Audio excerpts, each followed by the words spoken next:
नमस्कार and welcome to Bharat affairs. जैसा कि हमने पहले भी कहा था कि मिडिल ईस्ट के इस वॉर से यूएस को भले ही फायदा यहाँ पर हो ना हो, लेकिन कुछ देशों को यहाँ पर फायदा जरूर हो रहा है और उनमें से यहाँ पर है चाइना। क्योंकि ये जो बातें है ना, अब यहाँ पर ये जर्मनी की जानी मानी जो बैंक है डॉयचे बैंक, इन्होंने भी कहा है कि ईरान वॉर के कारण पेट्रो युआन जो है ये मजबूत हो रहा है। आप यहाँ पर देख पाएंगे जो ब्लूमबर्ग का आर्टिकल से, इवन की इसे आज के टाइम में इंडियन मीडिया भी इसे पब्लिश कर रहा है, जहां ये लिखा जा रहा है कि ईरान वॉर में fracture dollar dominance trigger petro yuan shift. और ओनली यहाँ पर यूरोप ही नहीं, आप देख पाएंगे साउथ चाइना मॉर्निंग पोस्ट, यहाँ भी ऐसे आर्टिकल लिखे जा रहे हैं जहां पर ये कहा जा रहा है कि Iran war could boost China's petro yuan and weakened US dollar dominance. तो यहाँ सबसे बड़ा सवाल निकल के आता है कि इस ईरान वॉर के कारण क्या डॉलर की जो डोमिनेंस है ये कमजोर हो रही है और चाइना की जो करेंसी है युआन, क्या ये मजबूत हो रहा है। और जब भी पेट्रो युआन की बात करते हैं तो इसका सिंपल सा मीनिंग ये है कि ऑयल के ट्रेड के लिए जिस करेंसी का मुख्य तौर पर यहाँ पर यूज किया जा रहा है वो है युआन।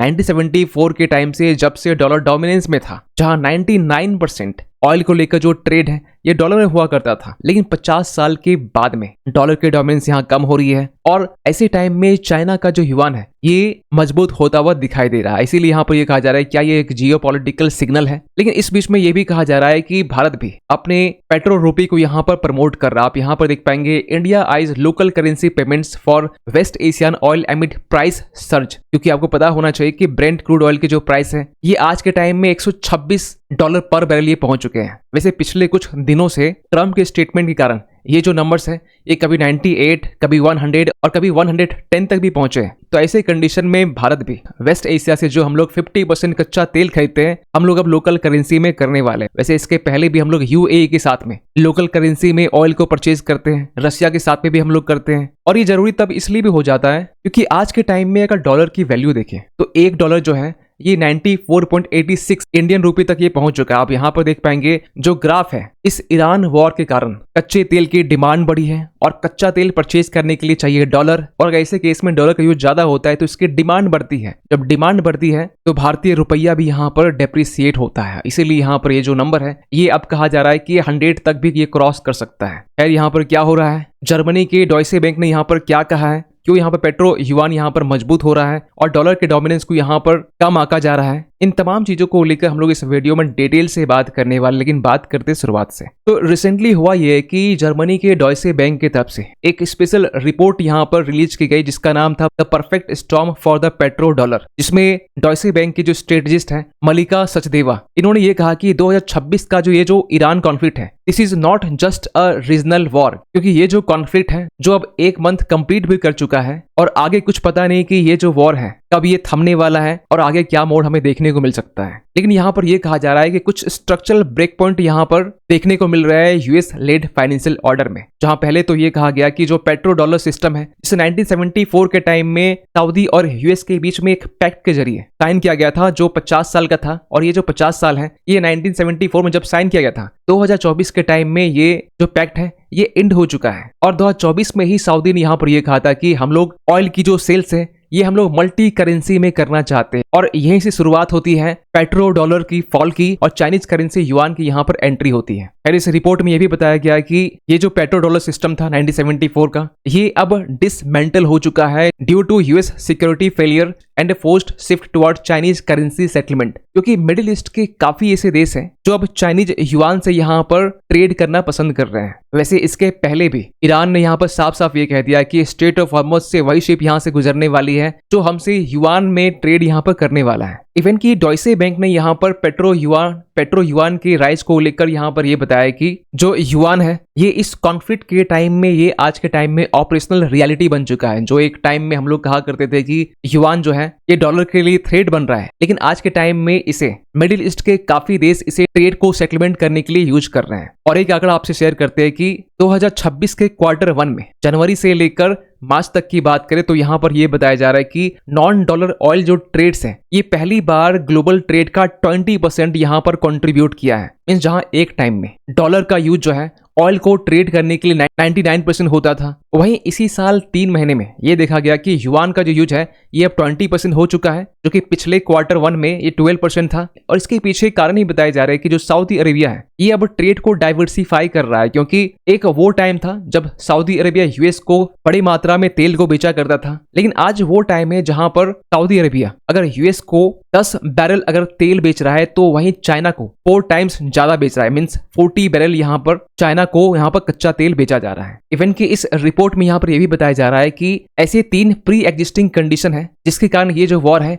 ये एक्सेलरेट हुआ है। पहली बात तो यहाँ पर चाइना का प्रोजेक्ट एम ब्रिज, जिसके तहत आज के टाइम में जो गल्फ स्टेट्स है उनमें भी सऊदी अरेबिया और यूएई ऑलरेडी ये multi central bank digital currency platform का यूज कर रहे हैं, ताकि यूएस का जो स्विफ्ट सिस्टम है इसके जरिए पूरी दुनिया में डॉलर को लेकर सेटलमेंट की जाते हैं, तो इसे यहाँ बाईपास किया जा रहा है। और आपको पहले बता दें कि पेट्रो युआन का जो कॉन्सेप्ट है पहली बार चाइना ने 2018 के टाइम में लाया था, जब चाइना ने युआन डेनोमिनेटेड ऑयल फ्यूचर्स ये संघाई इंटरनेशनल एनर्जी एक्सचेंज में यहाँ पर लॉन्च किया गया था। इसका स्ट्रेटेजिक ऑब्जेक्टिव यहाँ पर यह था कि यूएसडी के ऊपर जो डिपेंडेंसी है ये यहाँ पर कम करना, युआन के ग्लोबल रोल को यहाँ पर इंक्रीज करना और यूएस के सैंक्शंस को यहाँ पर बाईपास करना। और हमने यहाँ पर यह भी देखा है कि चाइना किस तरीके से गल्फ नेशन के साथ में अपने जो ट्रेड रिलेशंस है वो बढ़ा रहा है। जब 2024 के टाइम में सऊदी और यूएस के बीच में जो 50 साल पुराना जो पैक्ट खत्म होता है, ये वो टाइम होता है जब चाइना एंट्री करता है जीसीसी के इकोनॉमी में, जहां चाइना ने पिछले साल गल्फ नेशंस को ये कहा था कि हम लोग आपके साथ में फ्री ट्रेड एग्रीमेंट यहाँ पर करना चाहते हैं। खैर यहाँ पर इस रिपोर्ट में ये भी बताया गया कि